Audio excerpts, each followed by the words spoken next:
The stars above the deep space station glowed like quiet fireflies. Engineer Eli Voss wiped sweat from his forehead as he finished a maintenance check on the oxygen filters. Life on Outpost Delta Nine was simple but lonely. The station sat on the edge of explored space, orbiting a dead moon. Not many visitors came this far. Eli didn't mind. He liked machines more than people. Machines didn't judge. Machines didn't lie. They just broke down and he fixed them. But everything changed. One day, it started with a red flash on the station's radar. A small ship came out of warp drive, fast and spinning out of control. It was falling toward the nearby asteroid belt. The ship's signal was weak, but Eli caught a few words. Emergency. Life support failing. Zalari Empire. Eli's heart skipped a beat. The Zalari were mysterious aliens, a humanoid in shape. Tall, graceful, and proud. Their empire controlled dozens of star systems, but they kept to themselves. No one from the outpost had ever seen one in person.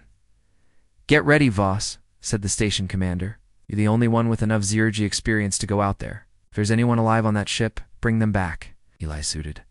Up and launched in a small rescue pod, it didn't take long to find the crashed ship wedged between two sharp rocks. The hull was cracked, one engine was gone, and the emergency lights blinked weakly. Inside the ship, smoke filled the air. Sparks jumped from the walls, found the pilot slumped over in the control seat. Eli's eyes widened. The figure was tall, with silver-blue skin and long white hair. A thin crown circled her head. She wore royal-looking armor, though it was scratched and burned. One of her legs was clearly cybernetic, and her back was braced with support gear. She was still breathing. "Hang in there," Eli said softly, lifting her carefully. She was light, but fragile. Her body felt cold, and her breaths were shallow. He carried her back to the pod and returned to the station. Hours later, in the station's small medbay, the alien woman opened her eyes. They were glowing violet. "Where am I?" she asked, her voice weak but clear. "You're safe," Eli said. "You crashed near our station. I pulled you out before your ship blew up." She looked at him for a long moment, then nodded slowly. "I am Kalira, daughter of High Empress Velshin of the Zalari Empire. I thank you, human." Eli blinked. A princess? Wasn't sure how to react. "You're welcome." Kalira tried to sit up, but pain stopped her. Her mechanical leg twitched and froze. Her back brace buzzed, failing to support her spine. She winced. "You need rest," Eli said. Adjusting her support gear gently, she didn't answer, but allowed him to help. The station commander soon arrived. He bowed slightly and said, "Princess Kalira, your presence here is an honor. Our station is small, but we'll assist you in every way." Kalira nodded politely, but didn't speak much after that. She asked to stay in her room, and only allowed Eli to check on her condition. Over the next few days, Eli worked on repairing her ship. The damage was serious. Engine coils melted, navigation systems fried. Half the internal wiring burned. Kalira would sometimes sit nearby in a hover chair, watching him silently. "You don't talk much," Eli said one day, wiping grease off his hands. "I listen," she replied. He chuckled. "Well, I talk to myself when I work, so you'll probably learn more than you want." To his surprise, she smiled a little. One day, while helping her adjust the leg brace, he asked carefully, "If you don't mind me asking, is it permanent?" The injury, Kalira looked away. "Yes, my ship was attacked during a border mission. I took command of a damaged cruiser and led it to safety, but I was caught in the blast. The doctors saved my life, but the damage to my spinal cord cannot be reversed. The leg is a replacement. The brace keeps me upright." "I see," Eli said softly. "I can try to upgrade the brace, make it smoother. Your gear's old. Why?" she asked suddenly, her eyes locking onto his. "Because you deserve better than equipment that fails every time you stand?" She stared at him, then nodded once. "Then I accept your help, Engineer Eli." After that, things changed. Kalira began asking him questions about humans, Earth, how people treated others with disabilities. Eli answered honestly. He told her how some humans were kind, some weren't. How strength meant different things to different people. Do humans see weakness as shameful? She asked one day. Not real humans, Eli said. We all get broken. What matters is how we get back up. Kalira said nothing but looked thoughtful. One evening, as Eli worked under her ship's console, Kalira brought him water. She placed it beside him, then set a glowing crystal on top of the panel. What's this? He asked. A gift. She said. He picked it up. It was warm. It pulsed softly. It's nice, he said. Thanks. Kalira gave him a small bow of the head. Gesture 1 is complete. Sorry. Nothing, she replied quickly, her face calm. Eli shrugged and went back to work, not realizing what had just started. But the others were noticing something. Kalira only spoke with Eli. She only accepted food from Eli. She asked him to push her hover chair, and she smiled at him during mealtimes. Some of the crew whispered Eli didn't pay attention. He was too focused on fixing the ship and helping Kalira still. Deep in her royal heart, Kalira had already begun a silent process known only to the Zelari, the ritual of the 3 quiet gestures. The ritual that, completed and accepted, would make Eli more than just her helper. He would become her chosen consort, whether he knew it or not. Days passed slowly on Outpost Delta-9. Eli worked on repairing Princess Kalira's damaged shuttle while she stayed quietly in her guest quarters. Every day, she watched him from her hover chair, saying little, but always listening. Eli didn't mind. He liked her calm presence. She never complained. She never treated him like a low-level mechanic. In fact, she listened to his opinions of end on technical problems. One afternoon, while checking the ship's flight stabilizers, Eli noticed something strange. The princess had placed a small folded piece of cloth near the tool rack. It was deep purple with a silver thread running through it. He picked it up and turned to her. Did you drop this? Kalira gave him a soft look. It is not dropped. It is left for me. Yes, it is yours now. Eli smiled awkwardly. Well, thank you. It's very fancy. Kalira nodded once. Gesture 2 is complete. Eli tilted his head. You said that last time too? Gesture? What do you mean, Kalira? Didn't answer. She simply looked down, her fingers resting lightly on the edge of her hovered chair. Her face stayed calm, but there was something behind her eyes, a hidden warmth, maybe even hope. Eli decided not to push further. The next day, Eli brought her a surprise. He had upgraded her cybernetic leg, made the joints smoother, added a small power booster, and installed new balancing sensors. This should help you walk more steadily, he said, kneeling beside her. Kalira looked at the leg brace then. At him. Why are you doing this? Because you deserve to move freely. No one should feel trapped in their own body. For a moment, her eyes shimmered not from tears, but something deeper. Then she nodded and allowed him to install the upgrade. When she stood for the first time with the improved leg, her movement was slow but steady. The pain in her face was gone. You walk better now, Eli said with a smile. I feel stronger, Kalira replied softly. That evening, they sat together in the empty mess hall. The other crew members gave them space. Whispers had started moving around the station. She only talks to him, since she royalty. What does she want with? A human mechanic? But Eli ignored them. He and Kalira sat in silence for a while, sipping warm drinks. Then Kalira spoke. In my culture, strength is measured in silence.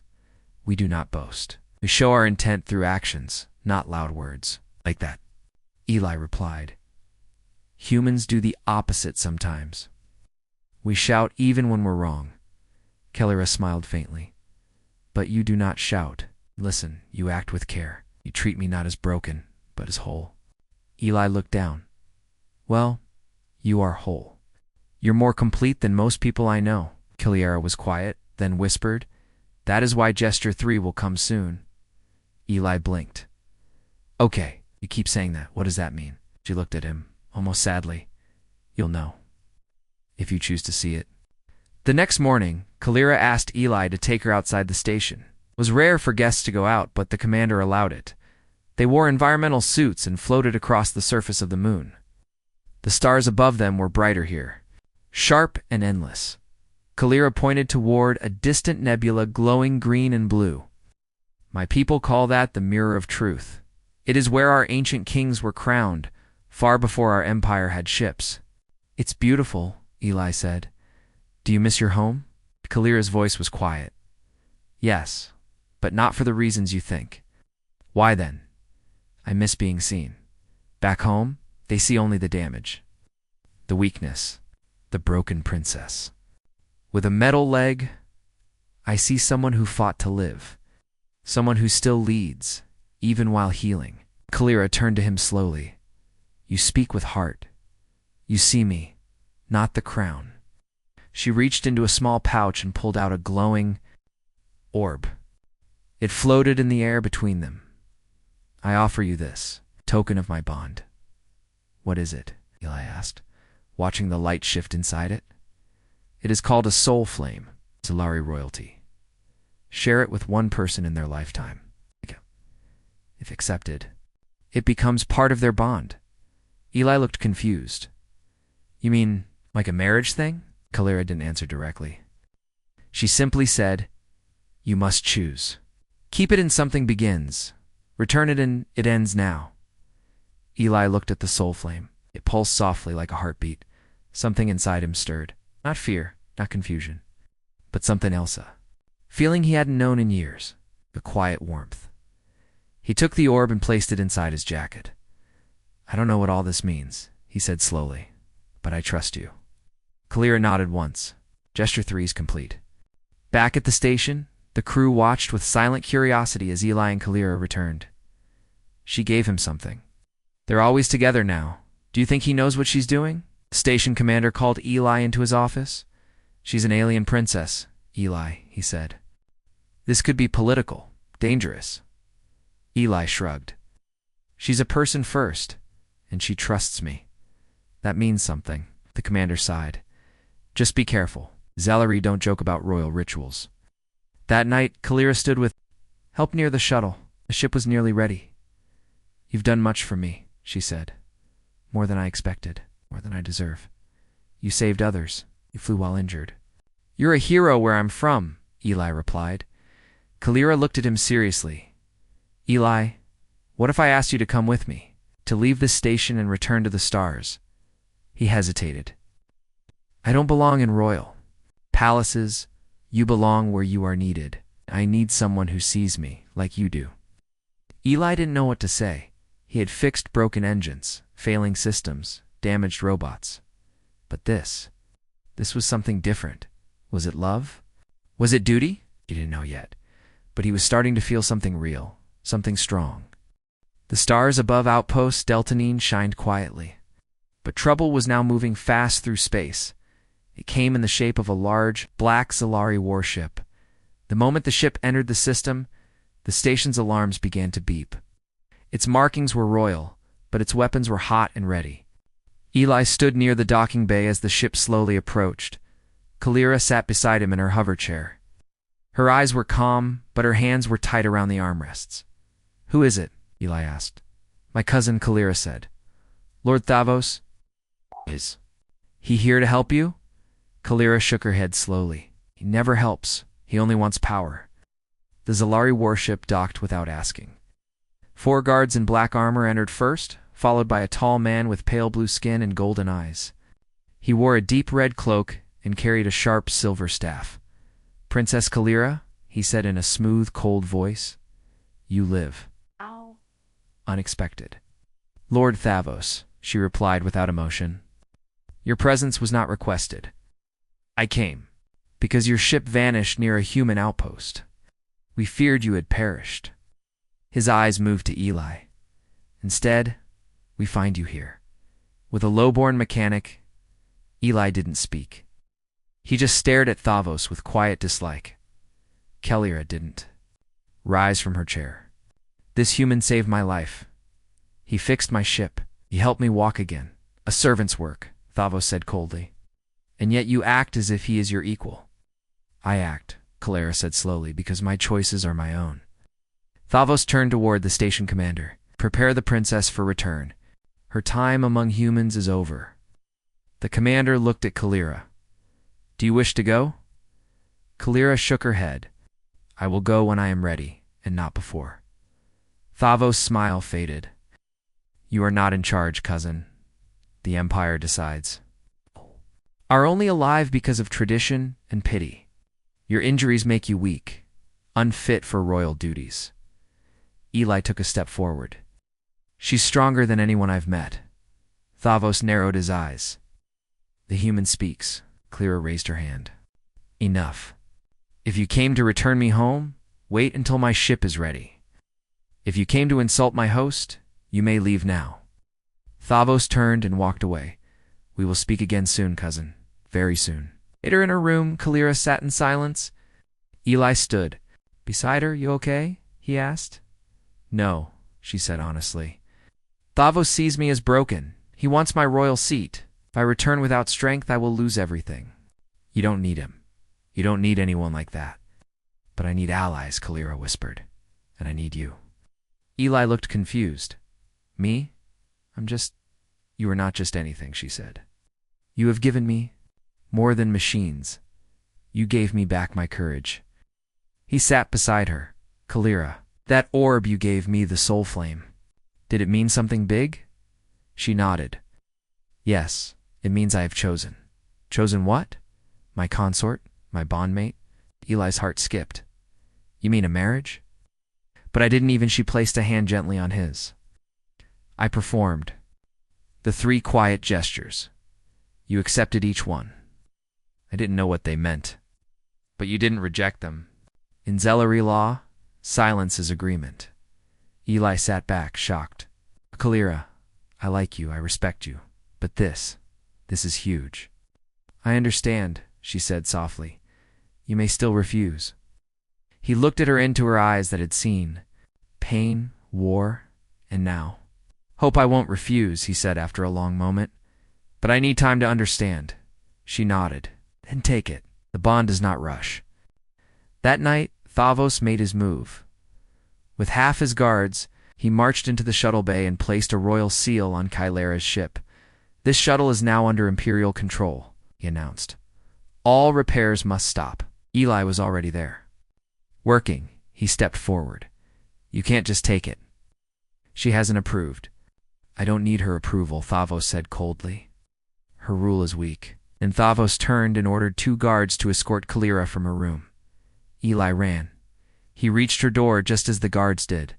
She's not going anywhere. The guards pointed their shock spears at him. But before a fight could start, the station commander arrived. You're not dragging royalty out of her quarters without a vote from her empire. Thavos glared at him. This station has no authority over. Zelari matters.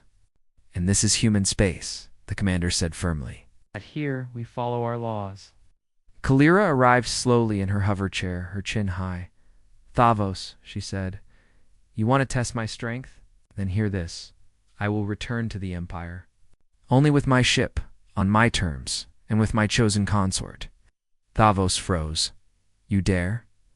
Calera held up her bracelet. A small blue light blinked. I have activated the royal link. The council will hear this, and they will see the bond is real. Eli watched, stunned, as a hologram flickered above her bracelet, showed the soul flame, the gestures, and her quiet acts. All legal under Zelari law. The human accepted all 3, Calera said. Now I choose to share the throne with him. The next day, communication from the Zelari Council arrived. The message was short, but powerful. The bond is recognized. Let it not be challenged. Thavos was silent. He had lost, and Calera had won not with weapons, but with wisdom, law, and quiet strength. That evening, Eli sat beside Calera in the station garden dome. You really chose me? He said, half to himself. Calera smiled. You didn't run. You didn't judge. You saw me not as broken, but as someone still whole. I don't know if I'm ready to be a prince, he said with a small laugh. You don't have to be a prince, she said gently. Just be the man who walked beside me when no one else did. Eli looked at her. He took her hand, slowly, carefully.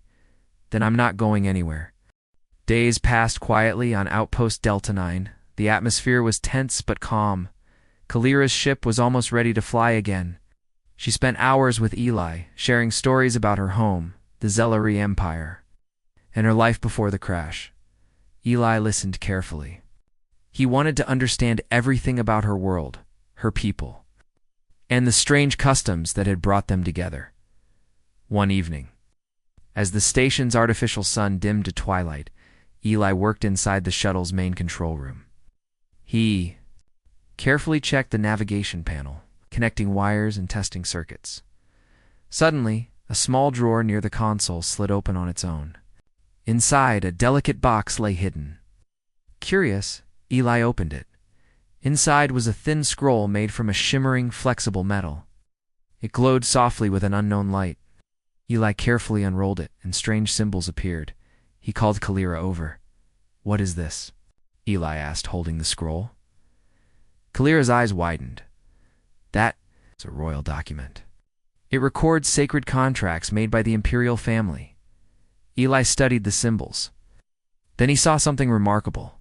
There were two names, written side by side, Kalira and Eli Voss. Eli looked up, stunned. "What does this mean?" Kalira's voice was quiet but firm. "It means I have chosen you as my consort, officially and forever." But Eli was speechless. "I didn't know. I didn't agree to this." Kalira shook her head gently. "You did. Zelari tradition. Silence means consent. When I performed the 3 quiet gestures, you never refused. You accepted." Eli sat down heavily, his mind racing. "I didn't even understand what was happening. That is why I kept quiet," Kalira admitted. "I wanted to protect you on myself." Eli looked at her. "Protect me? From what?" Kalira's eyes darkened. "From those who see me as weak. From my cousin, Lord Thavos. He will try to undo this bond. Will stop at nothing." Eli stood up, feeling a new weight on his shoulders. "Then we need a plan." The next day, Eli and Kalira met with the station commander. "We have to make this public," Kalira said. "If the Council and the Empire hear of this union openly, they cannot undo it without great risk." The commander nodded slowly. "We can broadcast the documents on the Zelari communication network." Eli worked quickly, scanning the metal scroll and the glowing orb the soul flew into the station's secure system. Kalira prepared a message to explain their story. The crash, the healing, the silent ritual, and the bond that had formed. Between her and Eli, as the transmission started, Eli watched the live feed with her, on screens across the galaxy. The Zelari people saw the images of the princess and the human engineer. They saw the royal document, the soul flame, and the 3 gestures. They heard Kalira's voice explaining everything. The reaction was immediate. Some were shocked, some were angry, but many were silent. The old traditions were changing. Meanwhile, Lord Thavos was furious. He could no longer deny the bond. He sent a secret message to his guards, ordering them to capture Kalira and bring her back to the Empire for trial. But Kalira was ready. With Eli and the station crew, she had set up defenses around the station. Automated turrets and security drones watched every hallway. When Thavos guards arrived, they were met with firm resistance. They tried to storm the station, but were repelled by the combined force of humans and loyal Zelari guards who believed. In Kalira's cause, Thavos himself arrived with a small group, now demanding to speak to Kalira one last time. Eli stood beside her as the 2 cousins faced off. "You will surrender the princess," Thavos said sharply. "She is no longer yours." "To command," Kalira replied. "The Empire recognizes her choice and mine." Thavos laughed bitterly. "A human mechanic? You think the Council will agree?" Kalira lifted her arm, showing the glowing soul flame on her bracelet. "The Council has already spoken," she said. "They saw our broadcast. The law is clear." For a long moment, Thavos said nothing. Then, with a cold glare, he turned away. This is not over. After the confrontation, Eli and Kalira sat in the station garden dome. Eli took her hand gently. "I never thought I would be part of something like this," he said. "I'm just an engineer." "But you are more," Kalira said softly. "You see me. You respect me. You walk beside me when others turn away." Eli smiled. "I'm still learning what it means, but I'm ready." Kalira's eyes shone with hope. Together they looked at the stars outside the dome, bright, endless, and full of promise.